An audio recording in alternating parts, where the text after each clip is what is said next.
Hello student, आपका स्वागत है हमारे YouTube channel RK smart study classes में। जिन लोगों ने अभी तक इस चैनल को सब्सक्राइब नहीं किए हैं, चैनल को सब्सक्राइब करें और बेल आइकॉन को दबाएं, जिससे हमारी वीडियो की अपडेट समय समय पर आपको मिलती रहे। आज हम क्लास 10th का त्रिकोणमितीय अनुपात और सर्वसमीकाएँ चैप्टर नंबर 8 शुरू करने जा रहे हैं, जिसका सर्वप्रथम प्रतिपादन J.F. हर्बर्ट ने 1890 ईस्वी में किया था। तो आज हम समझ लेते हैं त्रिकोणमिति। त्रिकोणमिति गणित की वह शाखा है जिसमें त्रिभुज के भुजाओं और कोणों के बीच संबंध का अध्ययन किया जाता है, जिसे त्रिकोणमिति कहते हैं।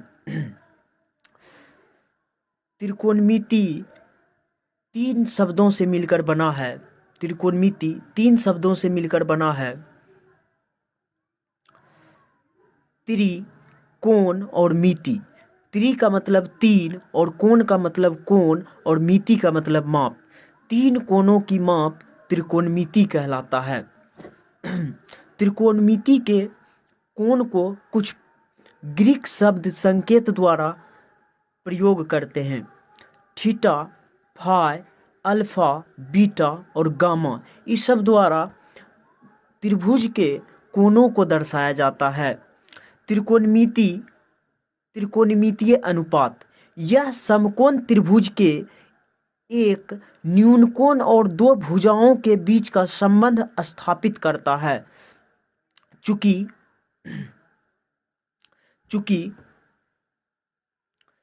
त्रिकोणमितीय अनुपात की संख्या 6 होती है।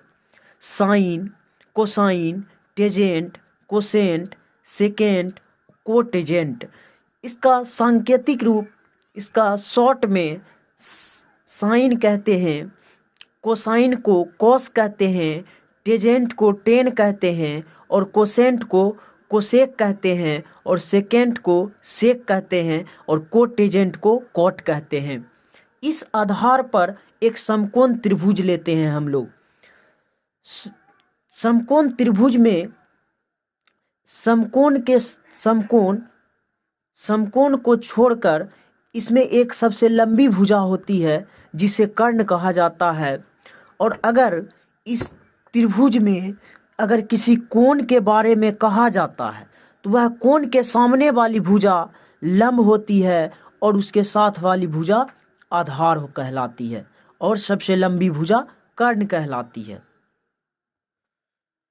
तो दोस्तों, नोट में किसी समकोण त्रिभुज में जिस कोण की बात की जाए या जिस कोण को लिया जाता है, उस कोण के सामने वाली भुजा लंब कहलाती है। जैसे इस त्रिभुज में देख लिया जाए कि कोई त्रिभुज ABC है। इस त्रिभुज में अगर कोण C को थीटा बिंदु C को थीटा मान लिया जाए कोण, तो इसके सामने वाली भुजा लंब होती है, इसकी सामने वाली भुजा लंब होती है और इसकी साथ वाली भुजा आधार होती है तथा सबसे बड़ी भुजा कर्ण कहलाती है।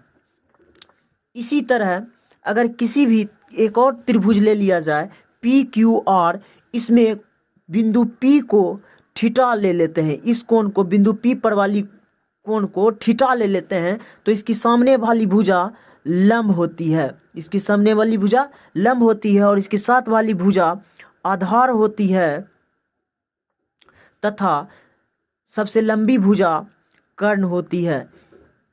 यहाँ दोस्तों देखा जाए तो कर्ण कभी भी नहीं बदलता, कर्ण अपने स्थान को बरकरार रहता है। इसमें अगर कोण की डिवर्जेंट होता है तो अगर कोण इसे माना गया है तो लंब ये हो गई, और कोण इसे माना गया है तो कोण लंब QR हो गई। अतः अब त्रिकोणमितीय अनुपात में कोण तथा भुजाओं में संबंध को बतलाते हैं। साइन थीटा बराबर लंब बटे कर्ण होता है, जिसे P/H के द्वारा दर्शाते हैं। और उसके बाद कोस थीटा होता है, ये कोण ले रहे हैं, थीटा जो है कोण है, कोस थीटा बराबर आधार बटे कर्ण होता है जिसे b बटे h से डिनोट करते हैं, तथा टेन थीटा बराबर लंब बटे आधार होता है जिसे p बटे b से डिनोट करते हैं।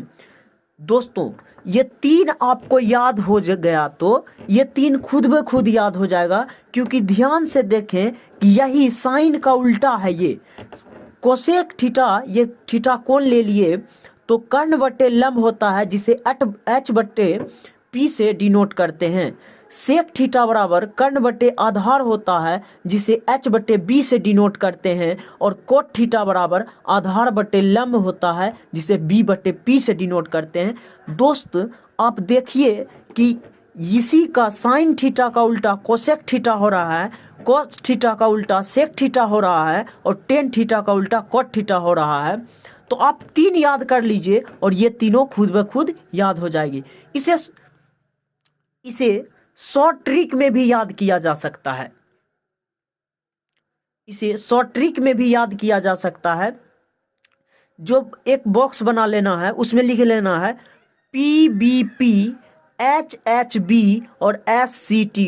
एक कविता बना लेते हैं। P से पंडित, B से बद्री, P से प्रसाद, H से हर, B से बोले, S से सोना, C से चांदी, T से तोले। यहाँ S का मतलब साइन, C का मतलब कॉस और T का मतलब टेन होता है।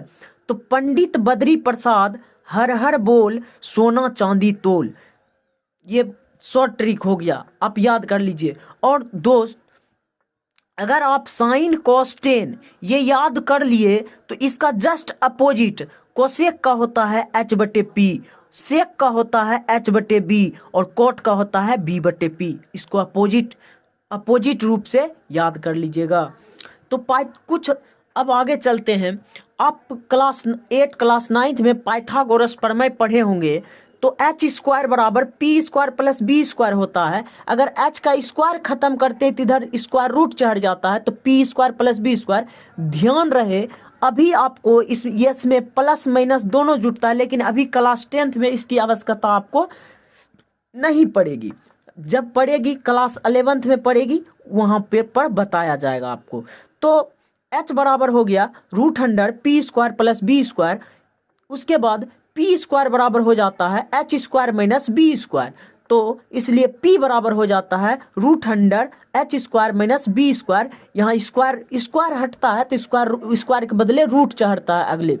उसके बाद हो गया बी स्क्वायर बराबर हो जाता है H square minus P square, जहाँ बी बराबर √100 H square minus P square. यह पाइथागोरस प्रमेय का थ्योरम है जो आप पढ़े होंगे क्लास 8 और क्लास 9 में। कुछ बातों पर ध्यान दें। साइन थीटा को साइन गुना थीटा कभी ना लिखे, ये गलत मानी जाती है। इसे साइन थीटा ही लिखते हैं, ये सही रूप है। कोस थीटा का होल स्क्वायर, इसको अगर कोस स्क्वायर थीटा का स्क्वायर लिखते हैं तो ये खुद ब खुद गलत है।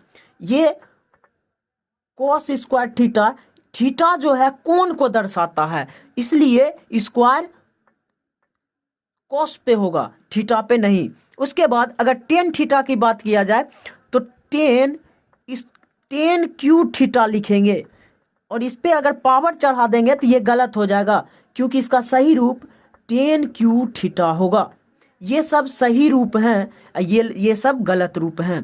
तो आपको वीडियो कैसा लगा आप हमें कमेंट बॉक्स में